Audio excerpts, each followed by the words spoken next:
आज हम लोग पढ़ने वाले relative position of image with respect to object by convex mirror. हाँ, पिछला लेक्चर कॉनकेव मिरर का था जी। इसके बाद हम लोग यूवी फार्मूला डिराइव करेंगे। ऑब्जेक्ट हमारा इन्फिनिटी पर है, और जब ऑब्जेक्ट इन्फिनिटी पर है तो हम लोग मिरर पहले बनाए। ये इसका सेंटर मैं ये ले लेता हूँ और फोकस यहाँ पर इनके सेंटर में जी ये कह लें, और ये प्रिंसिपल एक्सिस हो गया। अब ये रेज मैं पैरेलल इंसिडेंट करा रहा हूँ, तो पैरेलल रेज होगा आपका रिफ्लेक्शन हो किस पॉइंट से होकर जाएगा, तो आपको ऐसे फोकस से होकर जाता हुआ दिखेगा। जी हाँ, ये रेज आएगा पैरेलल और कहाँ से जाता हुआ दिखेगा, तो प्रिंसिपल एक्सिस से। क्लियर है? रेज पैरेलल आएगा तो रिफ्लेक्ट होके कहाँ से जाता हुआ दिखेगा, प्रिंसिपल एक्सिस से। तो हम लोग इमेज कहाँ पाएंगे, फोकस पर। तो ये कंडीशन ये कि कह सकते हैं कि इमेज कहाँ मिलेगा, जरा देखिए। तो इमेज जो मिलेगा, इमेज इज एट फोकस। जी हाँ, या फोकस प्लेन। जी फोकस या फोकस प्लेन में मिलेगा। जी प्लेन में कब मिलेगा, जब एकदम पैरेलल प्रिंसिपल एक्सिस के ना लाइएगा तो प्लेन में मिलेगा। दूसरी बात कहाँ होगा इमेज, तो ये हो गया पोजीशन हो गया। हम लोग इतनी बात निकालते हैं, क्या निकालते हैं, पहली बात तो करेक्ट पोजीशन निकालते हैं, उसके बाद उसका नेचर कैसा होगा, तो वर्चुअल होगा। कैसा होगा, वर्चुअल होगा जी। और वर्चुअल होगा और कैसा होगा, तो कह सकते इरेक्ट होगा। कैसा होगा, इरेक्ट होगा। क्लियर है ये? तो ये आपका इमेज मिला। अब देखा जाए यहाँ पर, ये आपका केस फर्स्ट है, ऐसा कंडीशन आ रहा है। और कहाँ पर मिलेगा, फोकस पे, तो क्लियर हो गया। सेकंड पोजीशन देख लेते हैं। सेकंड पोजीशन को हम लोग जी हाँ ऑब्जेक्ट को कहाँ करें, तो ऑब्जेक्ट इज एट हाँ कह सकते हैं कि बियॉन्ड मिरर। जी बियॉन्ड मिरर, यह कह सकते हैं कि यहाँ पे एट प्रिंसिपल एक्सिस। जी हाँ, प्रिंसिपल एक्सिस पे कहीं पर हो, इन्फिनिटी पर ना हो, प्रिंसिपल एक्सिस पे कहीं पर हो, तो कह सकते हैं फ्रंट ऑफ मिरर। मिरर के सामने कहीं पर प्रिंसिपल एक्सिस पर हो जी, फ्रंट ऑफ मिरर हो, ऐसे भी कह सकते हैं। तो इस केस में ये आपका मिरर हो गया। यहाँ पे मैं मिरर का शेप दिखा दूँ, पेंट दिखा दूँ, ये है। तो कह सकते हैं क्या कि ये मिरर मैंने ले लिया। जी हाँ, दो ही केस यहाँ मिलने वाले हैं।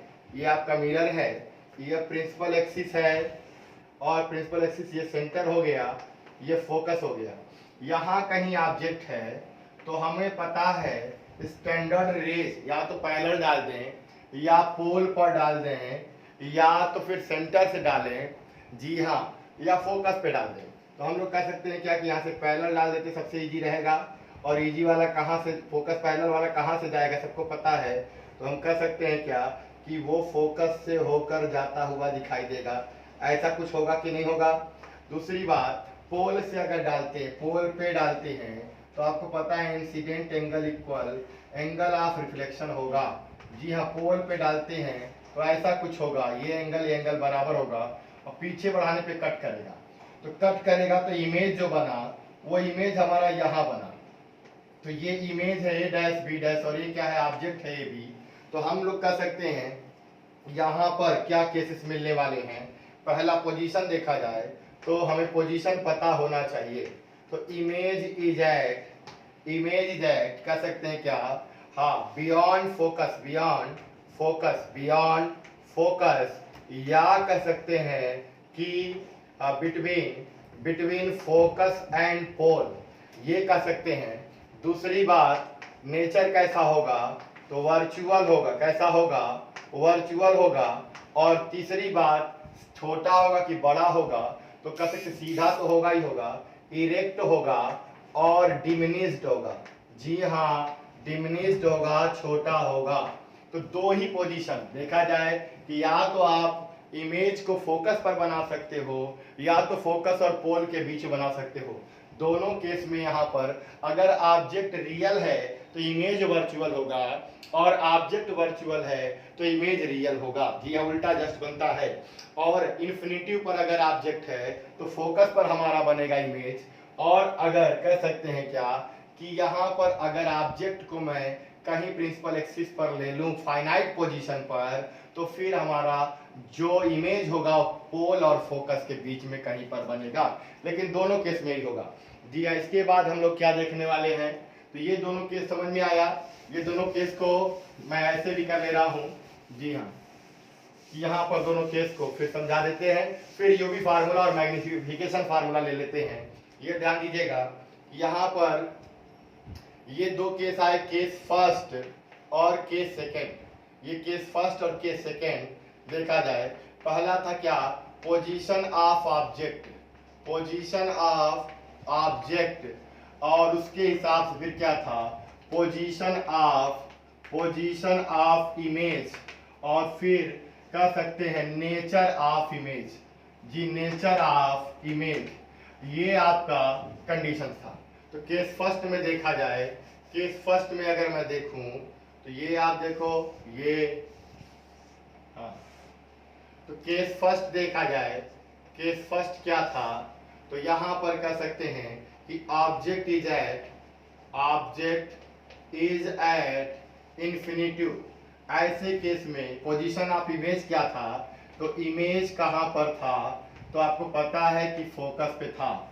जी हाँ, फोकस पे था या फोकस प्लेन में था, फोकस प्लेन में। जी हाँ, फोकस या फोकस प्लेन में। जी, क्लियर है ये। और नेचर क्या होगा, तो यहाँ पे नेचर की बात करें तो वर्चुअल के रियल, अगर ऑब्जेक्ट रियल है तो ये आपका वर्चुअल होगा, और इरेक्ट होगा और डिमिनिश्ड होगा। क्या होगा, जी हाँ, डिमिनिश्ड होगा। क्लियर है ये। आगे ध्यान दिया जाए, केस सेकंड की बात करें, केस सेकंड की बात करें तो केस सेकंड हमारा क्या है, केस सेकंड देखा जाए तो ये ऑब्जेक्ट कहां पर आ गया, तो ऑब्जेक्ट इज एट, जी, फाइनाइट पोजीशन कह सकते हैं, at principal axis, at principal axis. ये आप ध्यान दीजिए, या मैं कह लूं कि बियॉन्ड जी, या front of mirror, front of mirror. तो मिरर के सामने अगर रखा है ऑब्जेक्ट, तो इमेज कहाँ बनेगा, image is at beyond focus. जी हाँ, फोकस के पीछे बनेगा, या कह लो between P and F, pole और फोकस के बीच में बनेगा। और क्या होगा नेचर, तो वर्चुअल तो होगा ही होगा, वर्चुअल तो होगा ही होगा। जी, इरेक्ट भी होगा, और इरेक्ट भी होगा, और फिर डिमिनिश्ड भी होगा। क्लियर है, डिमिनिश्ड यानी छोटा भी होगा। बात समझ में आ रही है, क्लियर है। तो ये दो केस आप लोगों ने देखे। इसके बाद देखा जाए यूवी फार्मूला, क्या देखा जाए, यूवी फार्मूला दोनों के लिए। हाँ, दोनों हम मिरर से प्रूफ हम लोग करेंगे, फिर मैग्निफिकेशन का फार्मूला, और फिर यूवी में ग्राफ देखा जाएगा। क्यों यूवी तो हो गया, ग्राफ क्यों अभी नहीं देख ले रहे हैं, क्योंकि मैग्निफिकेशन वहां बताऊंगा, तो मैग्निफिकेशन देखना जरूरी है। क्लियर है। तो आगे चलते हैं, मिटा दे इसको।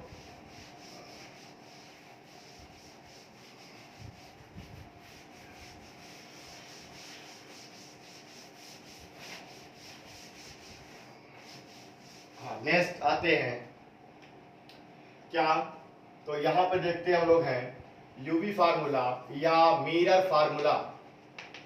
मिरर फार्मूला, जी, मिरर फार्मूला देखा जाए, दर्पण सूत्र, या इसी को हम लोग कह सकते हैं UV formula for mirror, UV formula for mirror, ये भी कह सकते हैं। ये क्या होता है, तो ये फार्मूला होता है, ध्यान दीजिएगा, 1/f equal 1/v plus 1/u। ये हुआ, जी हाँ, जहां पर ये फार्मूला है, ये कह सकते हो कि where f equal focal length, किसका फोकल लेंथ है, ये मिरर का, जी, दर्पण का फोकस दूरी, दर्पण की फोकस दूरी है, u डिस्टेंस ऑफ ऑब्जेक्ट, ये किसकी दूरी है, तो वस्तु की दूरी है, और कहां से है, तो फ्रॉम पोल, पोल, जी, पोल से है, v क्या है, डिस्टेंस ऑफ इमेज है। जी हाँ, कहाँ से, तो भी पोल से है। ये बातें क्लियर है। इस फार्मूले को मैं ऐसे भी लिख सकता हूँ कि यहाँ पे मैं इधर एलसीएम ले लिया तो ये एलसीएम मिला u भी, ऊपर हो गया u प्लस v, तो यहाँ से फोकस फार्मूला मिल गया uv अपान u प्लस v, ये भी निकल सकता है। जी ऐसे भी हम लोग यूज कर लेंगे। और इस फार्मूले को देखो तो यहाँ से मैं अगर u के टर्म में निकालूं तो 1 upon F equal 1 upon you equal 1 upon F minus 1 upon V, यहाँ से एलसीएम ले लेते हैं तो ये v माइनस एफ हो गया 1 अपान यू इक्वल, तो u इक्वल हो गया F V upon V minus F, ये भी यूज कर सकते हैं। क्लियर है। और देखा जाए यहाँ से अगर मैं कह लूँ कि 1 अपान वी इक्वल क्या होगा, तो 1 upon F minus 1 upon U, या u minus F upon U F कह लें तो v इक्वल क्या हो जाएगा, U F upon U minus F. जी हाँ, तो यहाँ पर यह ध्यान देंगे कि यह यूवी फार्मूला जिसका स्टैंडर्ड फॉर्म तो यही है 1 upon F equal 1 upon V plus 1 upon U, लेकिन एफ इक्वल क्या होगा, U B upon U plus we. जी ऊपर मल्टीप्लाई है नीचे प्लस है, लेकिन जब हम u का लिखेंगे तो ऊपर v और f का मल्टीप्लाई होगा और v माइनस एफ होगा। नीचे जब v का फार्मूला लिखेंगे तो ऊपर यू एफ मल्टीप्लाई होगा और नीचे हाँ जी डोमिनेटर जो होगा वो u माइनस एफ होगा। क्लियर है। ये इतनी बात समझ में आ रही है, इतनी बात समझ में आ रही है। तो आगे देखते हैं, आगे देखते हैं जी, आगे देखते हैं। अब इसको हम लोग डेरिवेट करते हैं। तो ये फार्मूला समझ में आ रहा है, ये डेरिवेट किया जाएगा। हाँ मैं इसको डेरिवेशन या प्रूफ लेता हूँ बाई पहले कॉनकेव मिरर से। किससे लेते हैं, कॉनकेव मिरर से। तो ये आप देखो यूवी फार्मूला ऑफ मिरर है या मिरर फार्मूला कैलकुलेट कर सकते हो 1 upon F equal 1 upon V plus U apply, तो यही करना है। डेरिवेशन बोर्ड ये 10th के बोर्ड में आता है, बाकी जगह डेरिवेशन ये नहीं पूछा जाता, लेकिन 10th के बोर्ड के लिए बहुत इंपॉर्टेंट है। तो 10th के बोर्ड के लोग इसको जरूर देख लेंगे। बाकी में फार्मूले का यूज आना है, तो यह और 10th में तो भी यूज आना है। तो एफ इक्वल क्या है, focal length of mirror, you क्या डिस्टेंस ऑफ ऑब्जेक्ट वस्तु की दूरी है फ्रॉम पोल ध्रुव से, और वी क्या डिस्टेंस ऑफ इमेज वो भी कहाँ पोल से। इस फार्मूले को मैं थोड़ा ऐसे लिखूं तो एफ इक्वल ये हो गया, एफ जब लिखा जाएगा यानी फोकल लेंथ का फार्मूला लिखा जाएगा तो यू भी में मल्टीप्लाई है और यू प्लस बी से डिवाइड है। लेकिन अगर मैं 1 अपान यू लिखूं तो ये आएगा और u इक्वल देखा जाए तो क्या है, v और f में मल्टीप्लाई है, नीचे u माइनस एफ है और अगर v माइनस एफ है जी, v और f u लिखेंगे तो v और f में मल्टीप्लाई होगा, नीचे v माइनस एफ होगा। और जब 1 अपान v लिखा तो u को उधर ले गए और फिर एलसीएम ले लिया तो v इक्वल क्या हो जाएगा, तो u और f में मल्टीप्लाई होगा और नीचे क्या होगा, u माइनस एफ होगा। दैट्स क्लियर, इतनी बात क्लियर है। अब मिरर फार्मूले को हम लोग डेरिवेट करते हैं। तो यहाँ पर देखा जाए कि derivation of mirror formula, derivation of mirror formula जी, डेरिवेशन ऑफ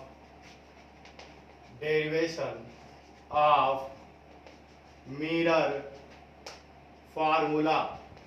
ओके, तो मिरर फार्मूले का डेरिवेशन देखा जा रहा है, मिरर फार्मूले का डेरिवेशन देखा जा रहा है। तो हम लोग जी हाँ पहला देखेंगे।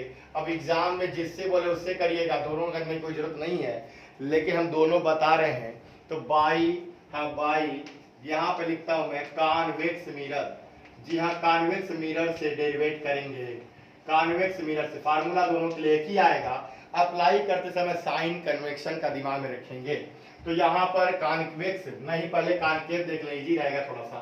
तो पहले कॉनकेव से देख लेते हैं, अभी दोनों देखते हम लोग हैं, लेकिन पहले कॉनकेव से। कॉनकेव मिरर के लिए बनाते हैं कॉनकेव मिरर। ये आपका हो गया कॉनकेव मिरर। जी हाँ, इसका सेंटर बना लें, पोल बना लें, फोकस बना लें, प्रिंसिपल एक्सिस बना लें। जी ये आपका हो गया प्रिंसिपल एक्सिस, पोल, ये सेंटर, ये फोकस। जी हाँ, अब ऑब्जेक्ट को हम लोग ले लें, इन्फिनिटी पे लेंगे तो कहाँ बनेगा, फोकस पर। और बियॉन्ड सी ले लेते हैं तो आपको पता है फोकस और सेंटर ऑफ कर्वेचर के बीच में। क्लियर है। तो ए बी हमारा क्या हो गया, ये हो गया हमारा ऑब्जेक्ट। क्लियर है। अब इससे रेज एक पैरेलल डालते हैं, पहले पैरेलल जो जाएगा हाँ, किसके लिए होता है, जाहिर सी बात है पैराक्सियल रेज के लिए ही। तो पैराक्सियल रेज ही हम लोग खींचते हैं, फोकस से जाएगा, क्लियर है ये। और दूसरा कहाँ से ले जाएं, सेंटर से। तो आपको पता है सेंटर वाला जब 90 पर इंसिडेंट होगा तो उसी मार्ग में क्या होगा, वापस लौट आएगा। और दोनों एक दूसरे को कट कर रहे हैं, इंटरसेक्ट कर रहे हैं इस पॉइंट पर, ये इमेज हो जाएगा। तो आपको पता है कि जब बियॉन्ड सी होता है ऑब्जेक्ट तो इमेज बियॉन्ड फोकस होता है, यानी फोकस और सेंटर के बीच में कहीं पर होता है। और रियल होगा, क्या होगा, रियल होगा। दूसरी बात क्या होगा कि इन्वर्टेड होगा और डिमिनिश्ड होगा, ये पोजीशन है ऐसा। अब देखा जाए, इसको हमें फार्मूले को डेरिवेट करना है, तो यहाँ से एक नॉर्मल डाल देते हैं। और ये P है तो हमने यहाँ m पॉइंट ले लिया और यहाँ n पॉइंट ले लिया। अब देखा जाए पोल से, सभी डिस्टेंस पोल से मेजर करते हैं और ये माना जाएगा कि जो n है वो P के बहुत पास है। तो यहाँ पर ये ऑब्जेक्ट है, पोल से ऑब्जेक्ट के डिस्टेंस को u हम लोग लेंगे, क्योंकि फार्मूले में u तभी आएगा। और जो पोल से इमेज की डिस्टेंस है वो आपका v लिया जाएगा। और जो फोकस है ये डिस्टेंस आपका फोकस लेंथ लिया जाएगा। और जो c है वो रेडियस ऑफ कर्वेचर हो जाएगा।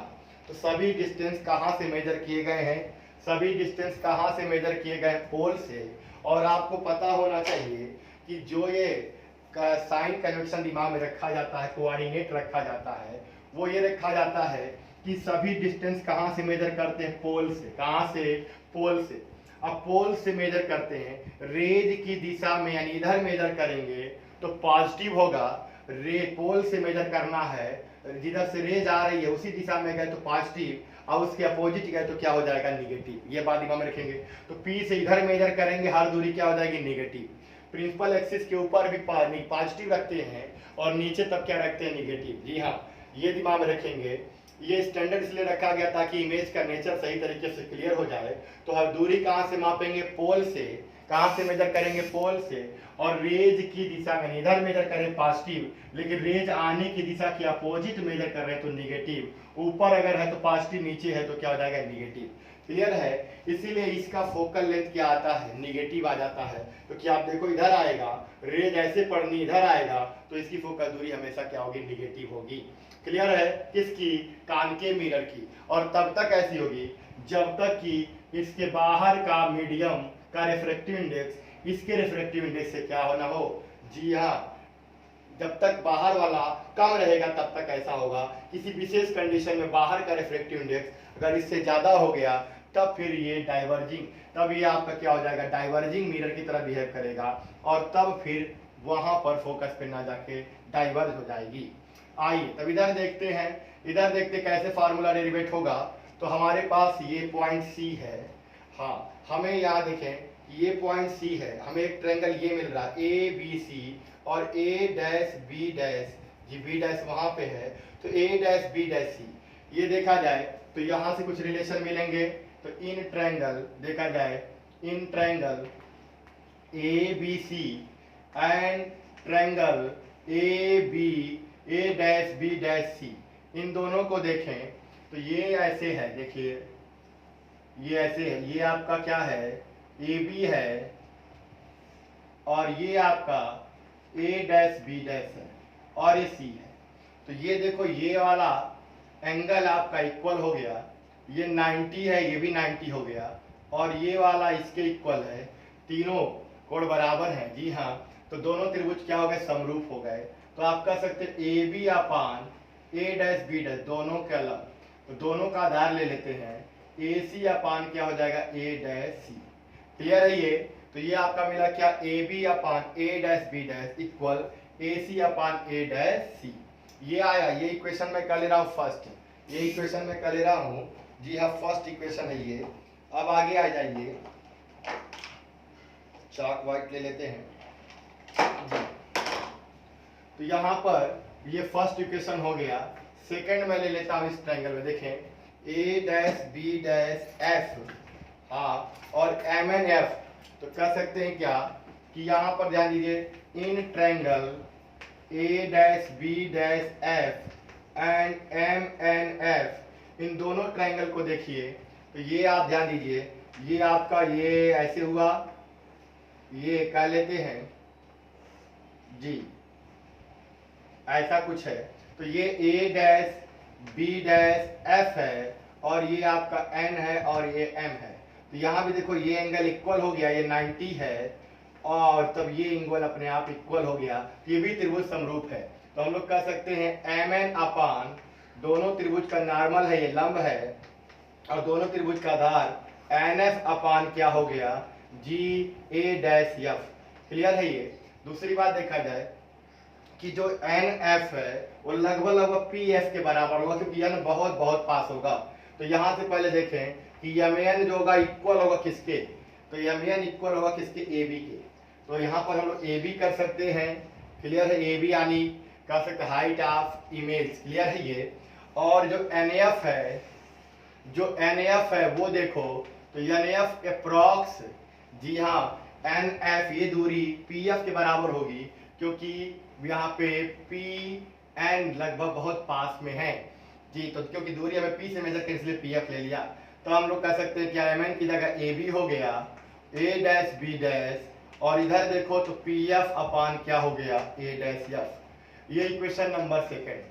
फर्स्ट और सेकंड को टैली कराओ, फर्स्ट और सेकंड को टैली कराओ तो एलएचएस दोनों का इक्वल है तो आरएचएस भी इक्वल हो जाएगा। क्यों मैं ऐसा कर रहा हूँ, क्योंकि A B I dash B dash आपका प्रिंसिपल एक्सिस के ऊपर नीचे वाली डिस्टेंस है, जबकि A C A dash C P F और ए डैश प्रिंसिपल एक्सिस पर है और यू वी और एफ तीनों प्रिंसिपल एक्सिस पर होता है।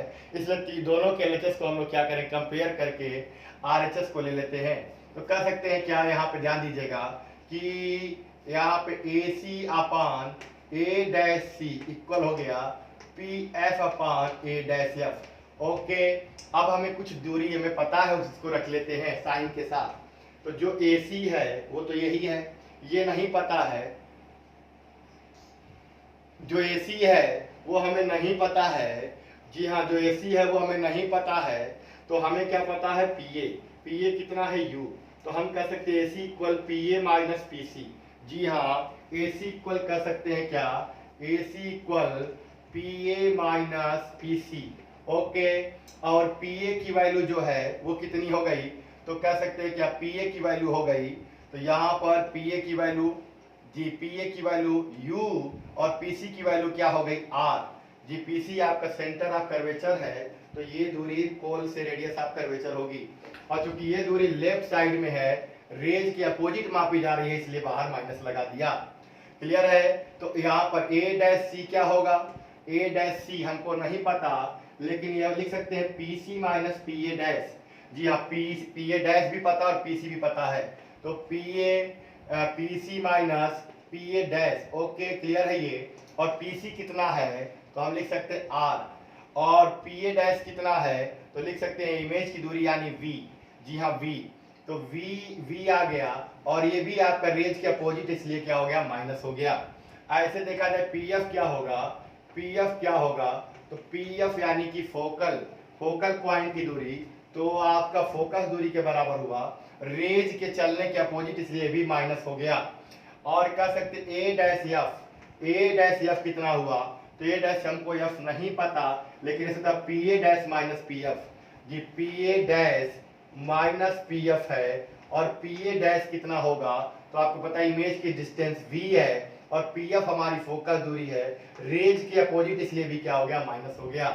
अब इन सभी डिस्टेंस को हम क्या करें, इसी इक्वेशन में रख दे, किसमें, जो कंपेयर किया फर्स्ट और सेकंड को कंपेयर करने के बाद ये थर्ड आया है, इसी में अगर हम लोग ये फ्रॉम इक्वेशन फर्स्ट और सेकंड को कंपेयर किए तभी तो ये आया है। तो ये हम लोग फ्रॉम इक्वेशन फर्स्ट और सेकंड को कंपेयर किए हैं तब ये आया है। तो सारे ये सभी डिस्टेंस को हम इस इक्वेशन में क्या करें, रख दें। तो कैसे रखेंगे, तो ये आप देखो अब इसकी वैल्यू, इसकी क्या है, इसका वर्क खत्म हो गया है। जी हाँ, इसका वर्क खत्म हो गया है क्योंकि हम फिर से एक बार इसको समझा दें कि ये हमारा क्या था, ऑब्जेक्ट था जो कि सेंटर के पीछे रखा गया है। तो एक पैरेलल रेज डाला जो फोकस से होकर जा रहा है आफ्टर रिफ्लेक्शन, और एक हमने डाला क्या डाला तो कह सकते हैं एक सेंटर से डाला जो उसी मार्ग में वापस लौट रहा है। दोनों इंटरसेक्ट कर रहे हैं बी पॉइंट पर, बी डैश पॉइंट पर। तो जो इमेज फॉर्मेशन होगा वो ए डैश बी डैश। तो इमेज जो फॉर्मेशन हो रहा है वो फोकस के और सेंटर के बीच में हो रहा है, फोकस के पीछे हो रहा है। तो ये आप देखो कि ये ऑब्जेक्ट है तो ये पोल से दूरी मेजर की जाती है, ऑब्जेक्ट की डिस्टेंस u है। ये आपका क्या है, इमेज यहाँ बना b डैश पर, पोल से मेजर की जाती है तो ये इमेज की डिस्टेंस v है। ये फोकस पॉइंट है तो पोल से फोकल पॉइंट की दूरी फोकल लेंथ कहलाएगी f है, और ये सेंटर तक की दूरी है, ये रेडियस ऑफ कर्वेचर हो गई r हो गई। क्लियर है। अब देखा जाए कि यहाँ पर इसको हमें क्या करना है, हमें फार्मूले को प्रूव करना, तो ज्योमेट्री का सारा लेंगे, इसलिए ज्योमेट्रिकल ऑप्टिक्स बोला जाता है। तो एक ट्रायंगल ले लो ABC और A dash B dash C, देखो यहाँ पर, तो ये दोनों क्या है, इक्वल है, और इक्वल ट्रायंगल में नॉर्मल का रेशियो बेस और बेस के रेशियो के इक्वल होता है। तो यहाँ AB upon A dash B dash equal AC upon A dash C, AC upon A dash C। जी हाँ, क्यों है, क्योंकि ये इक्वल है, ये 90 है, तो थर्ड इक्वल इक्वल हो ही जाएगा। ये हो गया। और दूसरा जो देखा जाए कि ट्रायंगल हम ले रहे हैं कौन सा, एक ट्रायंगल MNF और A dash B dash F, ये भी इक्वल ट्रायंगल है। कैसे, तो ये एंगल इक्वल होता है और ये 90 है, ये भी 90 है, दो एंगल इक्वल हो गया, तीसरा अपने आप इक्वल होगा। तो यहाँ भी नॉर्मल का रेशियो बेस और बेस के रेशियो के इक्वल है। अब थोड़ा सा इसमें क्या किया जाए कि जो MN है वो AB में है, क्योंकि AB हमें पता है वो हाइट ऑफ क्या है, ऑब्जेक्ट है, तो MN को AB लिखा, और ये डिस्टेंस NF है, क्योंकि N P के पास बहुत पास हो गया, इसलिए PF ले लिया, तो यहाँ PF हो गया। ठीक है, तो अब यहाँ MN की जगह AB और NF की जगह PF। इन इक्वेशन सेकंड और फर्स्ट को जरा देखो, तो दोनों का LHS एक जैसा है। क्यों LHS को हम इक्वल करके RHS क्यों ले रहे हैं, क्योंकि हम क्यों RHS इक्वल है ही नहीं, लेकिन LHS इक्वल क्यों कर रहे हैं, क्योंकि LHS में जो है वो हाइट है, और हमें फॉर्मूले में डिस्टेंस लेना है जो प्रिंसिपल एक्सिस पर है, इसलिए LHS को यहाँ पर क्या कर दिया, एलिमिनेट कर दिया, और सब RHS यहाँ ले लिया। तो ये देखो, ये सब डिस्टेंस है जो प्रिंसिपल एक्सिस पर है, इन्हीं डिस्टेंस को रखने पे फार्मूला हमारा प्रूफ हो जाएगा। लेकिन हमें AC नहीं पता कितना है, AC ये है, तो हम कह सकते हैं PA माइनस PC। तो PA हमारा U है और PC हमारा R है, क्योंकि ये पोल से इधर मेजर किया जा रहा है, तो जो डिस्टेंस है उसको माइनस टाइम्स लिया, PA U है, PC R और माइनस ले लिया। A डैश C ये है, ये भी डिस्टेंस हमको नहीं पता, तो हमने क्या ले लिया, PC minus PA dash. PC पता है R, PA डैश क्या है, तो ये V है, तो V यहाँ ले लिया R माइनस V, और ये चूंकि ये भी रेज के अपोजिट इसलिए माइनस है। और जो PF है, फोकल पॉइंट की दूरी PF है, ये फोकल लेंथ हो गया, ये भी अपोजिट इसलिए माइनस F। और जो यहाँ पर लास्ट A डैश F है, तो A डैश F ये डिस्टेंस है, और ये डिस्टेंस भी नहीं पता, तो PA dash minus PF, PA dash V और PF जो है F है, तो हम कह सकते हैं V माइनस F, और ये भी आपका रेज के अपोजिट इसलिए माइनस टाइम्स। क्लियर है, बात समझ में आ रही है। तो यहाँ से हम लोग क्या करें, इसमें अब इसको मैं इरेज कर रहा हूँ, और ये सब हम जो भी यहाँ पर पाए ये वैल्यू इस थर्ड इक्वेशन में पुट कर देते हैं, तो मुझे मिल जाएगा मिरर फार्मूला। क्या मिल जाएगा, ध्यान दीजिएगा। तो AC की वैल्यू रखते हैं, AC की वैल्यू है माइनस U माइनस R, और कह सकते हैं A डैश C की वैल्यू क्या है, तो माइनस R माइनस V, और कह लें कि यहाँ पर ध्यान PF की वैल्यू क्या है, माइनस F, और A डैश F की वैल्यू क्या है, minus time V minus F। तो minus minus cancel, minus minus cancel, क्या मिल गया जरा देखिए, तो U माइनस R अपान R माइनस V, और F अपान V माइनस F। ओके, यहाँ पे हम लोग मल्टीप्लाई कर देते हैं, तो मल्टीप्लाई करने के बाद क्या मिलेगा, ध्यान दीजिएगा, UV RV ये मिला, ये V का हो गया दोनों में, F का करते हैं minus UF minus minus plus FR, ये हुआ इसका इसमें, तो FR, और इसका करते माइनस VF, यहाँ पे देखिए माइनस VF, कोई कैंसिल होने वाला है क्या, तो FR LHS में भी है और RHS में भी है, सेम साइड में है, तो कैंसिल हो जाएगा। मिला UV माइनस R की जगह हम लोग लिख सकते हैं 2F, क्या लिख सकते हैं 2F। जी हाँ, R इक्वल 2F, क्योंकि आपको पता है फोकस जो होता है सेंटर ऑफ कर्वेचर पोल के बीच में होता है, इसलिए focal length radius of curvature का आधा होता है, radius of curvature focal length का डबल होता है। तो ये हो गया, ये आपका UF, और यहाँ मिला माइनस VF। क्लियर है ये, तो ये देखो आप, इस 2V UV यहाँ मिला, और यहाँ मिला UF मिला, और ये उधर ले जाओ तो प्लस 2VF और माइनस VF, तो ये ले जाओगे प्लस 2VF और माइनस VF ये है, तो ये घट के हो जाएगा VF। अब ये देखा जाए कि हमें चाहिए यहाँ यूवी है, यहाँ यूएफ है, यहाँ वीएफ है, एक टर्म सब में गायब है, यहाँ एफ गायब है, यहाँ वी गायब है और यहाँ पर यू गायब है। तो हम क्या करते हैं, तीनों में यू वी एफ से डिवाइड कर देते हैं।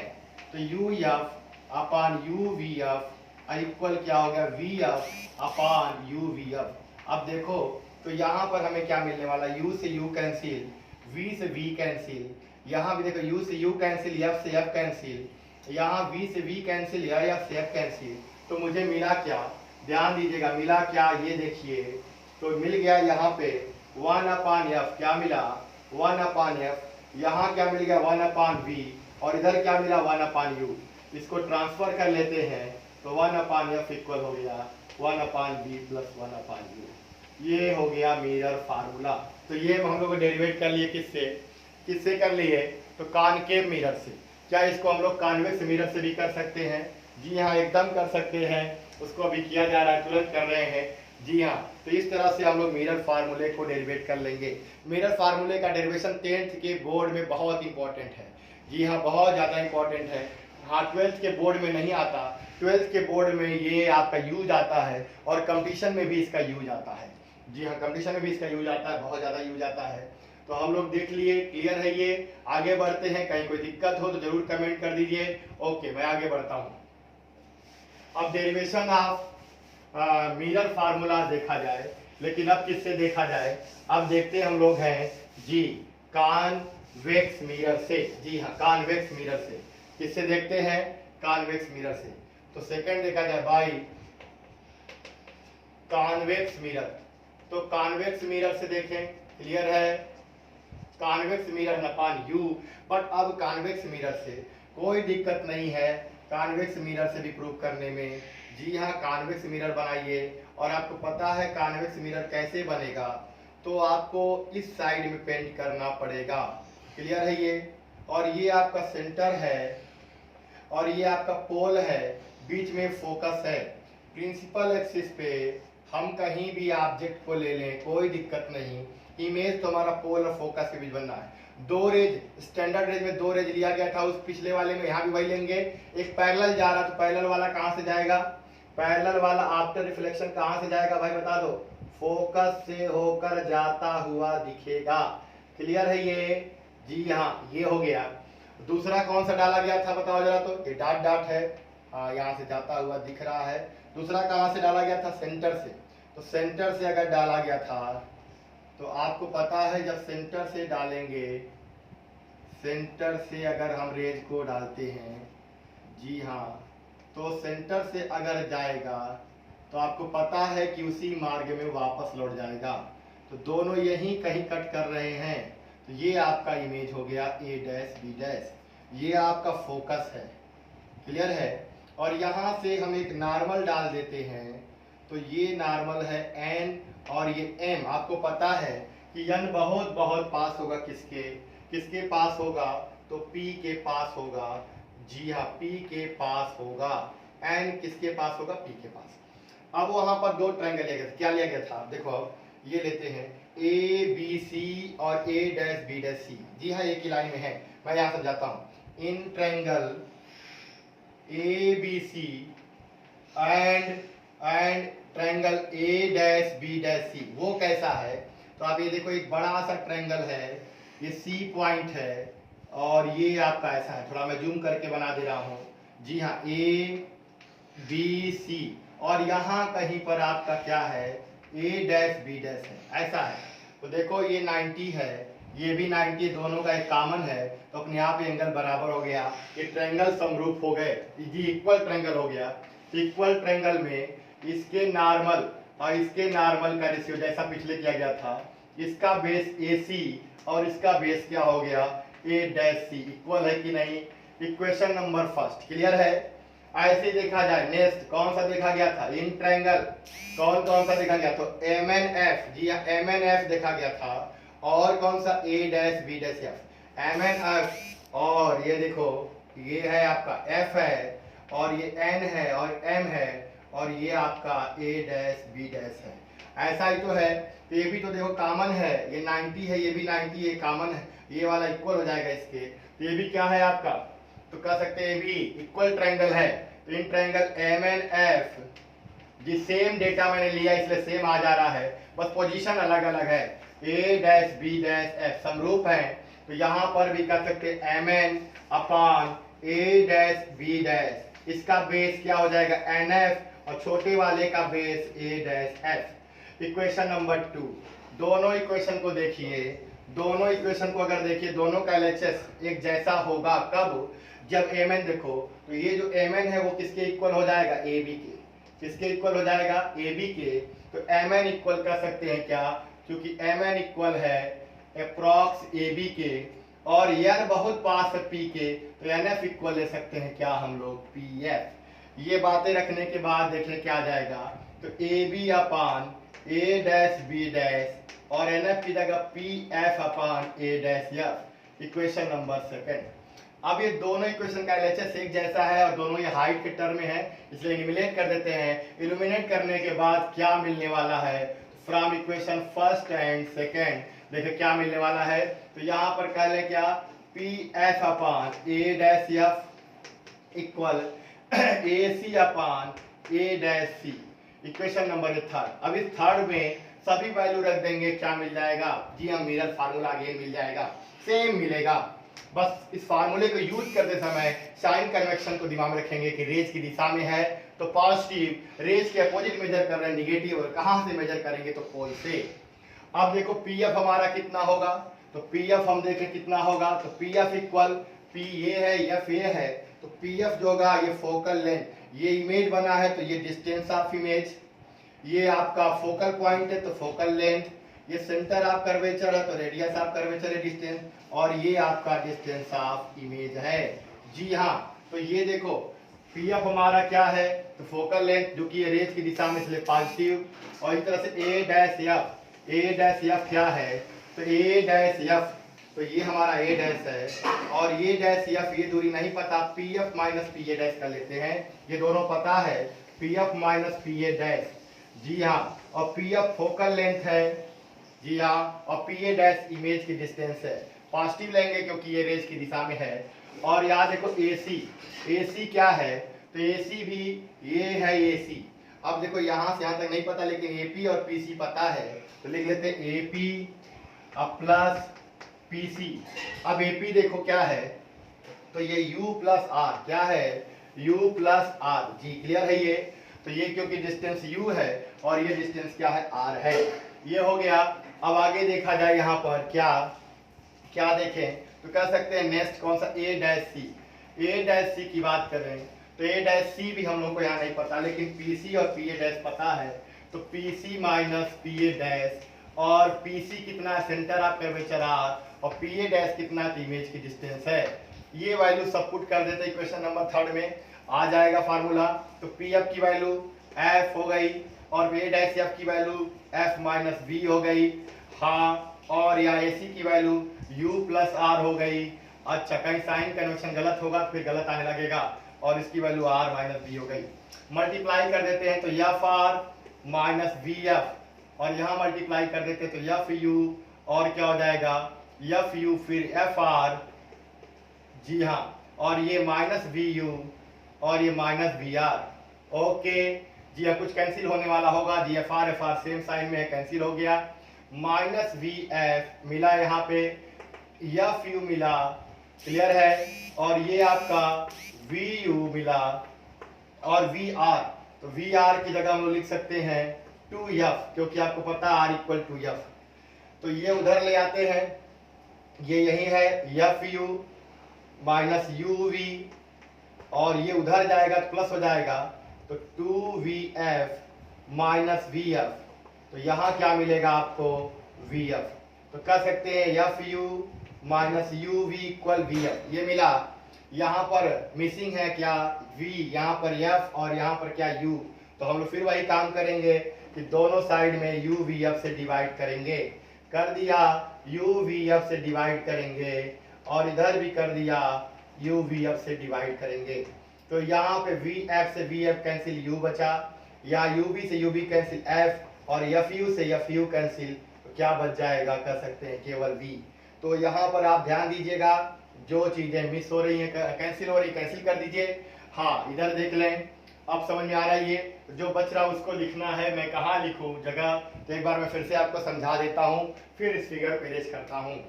तो मुझे क्या है कि मैंने प्रिंसिपल एक्सिस पे ऑब्जेक्ट लिया ए बी, क्योंकि मुझे बनाना है कॉन्वेक्स मिरर से। किससे बनाना है?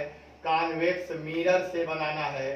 तो आपको पता है कि इमेज बनना है फोकस और पोल के बीच में। क्या किया मैंने, जो पिछले वाले कॉन्केव में लिया था एक पैरेलल रे जो कि फोकस से जाती हुई दिख रही है, और एक सेंटर ऑफ कर्वेचर पर, सेंटर ऑफ कर्वेचर से जाती हुई उसी रास्ते वापस चली जाएगी। दोनों कट कर रहे हैं बी डैश पॉइंट पर। जी हाँ, तो इमेज बना ए डैश बी डैश, जो कि हमारा क्या है, वर्चुअल है, इरेक्ट है और डिमिनिश्ड है। जी हाँ, अब ये देखा जाए पोल से डिस्टेंस मेजर करेंगे, रेज की दिशा पॉजिटिव होती है, तो ये इमेज की डिस्टेंस v, फोकस की, ये फोकस है तो फोकस तक की डिस्टेंस f, और सेंटर ऑफ कर्वेचर तक की डिस्टेंस क्या हो गई r। क्लियर है?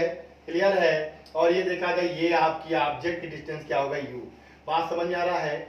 अब यहाँ पर हम दो ट्रायंगल ले रहे हैं। पहला ट्रायंगल ले रहे हैं ए बी सी और A dash B dash C, A B C और A dash B dash C, angle 90 90 ये कॉमन है, तो ये एंगल इक्वल होगा। इक्वल एंगल है तो दोनों का नॉर्मल, ये नॉर्मल, तो इसका बेस और इसका बेस रेशियो इक्वल हो गया।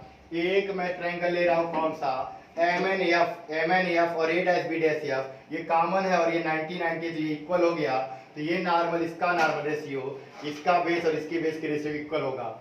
एम एन जो है वो ए बी के इक्वल होगा, और एन एफ बहुत पास है पी की, इसलिए पी एफ ले लेंगे। तो यहाँ पर एम एन की जगह ए बी और एन एफ की जगह पी एफ। अब देखो फर्स्ट और सेकेंड इक्वेशन, फर्स्ट का एलएचएस इक्वल है सेकंड के एलएचएस के, दोनों का आरएचएस इक्वल कर लिया। ऐसा क्यों किया ये भी दिमाग में होना चाहिए, क्योंकि ये सब क्या थे, हाइट या थे, और ये जो आरएचएस है वो डिस्टेंस थे। अब फार्मूले में डिस्टेंस आना है, इसलिए ये डिस्टेंस के टर्म में आ गया। अब सभी वैल्यू रख दे, बस हमारा सॉल्व हो गया। तो पी एफ कितना होगा, पोल से फोकस तक की दूरी, फोकस दूरी, ए डैश एफ डायरेक्ट नहीं पता है तो P F minus P A dash, और पी एफ हमारा कितना है तो एफ है, और पी ए डैश कितना है तो इमेज की डिस्टेंस यानी वी है। और इधर ए सी हमें डायरेक्ट नहीं पता तो A P plus P C है, और ए पी है डिस्टेंस ऑफ ऑब्जेक्ट और पी सी क्या है, radius of curvature. A dash C यहाँ पे है और ए सी है, तो ए सी हो गया, ए डैश सी देखें तो ए डैश सी क्या होगा, P C minus P A dash, P C centre of curvature यानी कि आर, और P A dash distance of image. अब ये सारे वैल्यू हम लोगों ने क्या किया, रख दिया थर्ड में रखने के बाद हमने क्या किया, यहाँ पे मल्टीप्लाई किया, एफ का आर में, एफ का वी में, यू का एफ में, यू का वी में। जी हाँ, एफ का यू में हो गया, एफ का आर में हो गया, वी का यू में हो गया, वी का आर में हो गया। यहाँ पर क्लियर है ये। अब ये जो सेम है, साइन भी सेम है, कैंसिल कर दिया, और जो बाकी बचा उसको लिख लिया। जी हाँ, तो इधर ये टर्म बचा, इधर ये टर्म बचे, और आर की जगह मैंने 2f, क्योंकि आपको पता है radius of curvature focal length का डबल होता है। तो यहाँ पर जी इसको मैं 2vf को उधर ले गया तो माइनस हो गया प्लस, बाकी सब वहीं पर हैं। जी हाँ, एफ यू भी यहीं पर है, ये उधर गया प्लस, ये घट गया तो क्या मिला वी एफ। यहाँ पर v मिसिंग है, यहाँ पर यू एफ मिसिंग है, और यहाँ पर u, इसलिए यू भी एफ से डिवाइड कर दिया, तो यहाँ पर एफ यू कट गया, मिला 1/v, यहाँ पर 1/f, और यहाँ मिलेगा 1/u। जी हाँ, तो मैं इसके रोज कर दे रहा हूँ, बाकी बच्चे को लिख लेता हूँ, फार्मूला सॉल्व हो गया है। जी आइए अब देखते हैं तो क्या मिला, तो यहाँ पर मिला 1/v, वन फॉर v। अच्छा, यहाँ पर क्या मिला तो 1/f, और यहाँ क्या मिला 1/u। तो ये देखा जाए क्या सही जा रहा फार्मूला हमारा। जी हमारा फार्मूला थोड़ा सा मिसिंग है। ऐसा क्यों हो रहा है, तो मुझे दिख गया क्यों हो रहा है ऐसा, क्योंकि ये AP जो है ना, वो AP किधर है, AP आपका उस साइड में आ रहा है, तो ये आपका रेज के अपोजिट है, हाई इंसिडेंट रेज के अपोजिट, इसलिए क्या होगा -u। और जब ये -u हो जाएगा तो यहाँ -u + r होगा। सब अब देखते चलिए। अब देखा जाए तो ये FR, ये -VF, क्लियर है ये, यहाँ पर -UF हो जाएगा, और ये आपका क्या हो जाएगा +FR, ये सही है, और ये माइनस प्लस हो जाएगा UV, क्लियर है ये, और ये माइनस प्लस माइनस VR होगा, क्लियर है। तो ये फार से फार कैंसिल हो गया, जो बचा उसको लिखते हैं तो -VF, माइनस यहाँ पर है जी, -FU है, और ये +UV है, और ये R की जगह मैंने क्या लिख लिया, तो R की जगह मैंने 2F लिख लिया, क्लियर है ये। तो ये आपका उधर गया, तो ये जब उधर जाएगा तो क्या हो जाएगा प्लस, सही है, लेकिन ये -FU है, और ये प्लस ये यू भी है। क्लियर है ये? तो माइनस एफ यू और ये प्लस यू भी है और यहाँ मिला वी एफ, तो ये आपका माइनस है और ये प्लस है और ये मिला, तो यहाँ पर अब देखो क्या मिला, तो माइनस ये मिला, ये प्लस मिला, ये मिला, फार्मूला हमारा करेक्ट हो गया, 1/f equal 1/v plus 1/u। Clear है? तो गलती थोड़ी सी मिसिंग क्या हुई थी, साइन अगर हमने गलत ले लिया तो सब कुछ गलत हो जाएगा। ऐसे फार्मूला आते हुए भी अभी मैं क्वेश्चन लगवाऊंगा, तो जब साइन कन्वेक्शन गलत होगा तुरंत हमारा क्वेश्चन भी गलत हो जाएगा। तो यहाँ AP जो था वो A से ले P से लेके A तक की दूरी, और ये ऑब्जेक्ट इधर था, रेज ऐसे आ रही थी, तो AP जो डिस्टेंस होगा वो U नहीं क्या लिया जाएगा, -u। तो इस तरह से ये हमारा फार्मूला डेरिवेट हो गया। क्लियर है? इस फार्मूले को हम U निकालने में, V निकालने में, F निकालने में और मैग्निफिकेशन निकालने में यूज करते हैं। कैसे मैग्निफिकेशन निकालने में यूज करते हैं इसको हम लोग अभी आगे पढ़ेंगे। जी हाँ, तो इस लेक्चर में इतना ही, इसके बाद मैग्निफिकेशन और फिर हम लोग देखेंगे curve between U and F। Okay, thank you.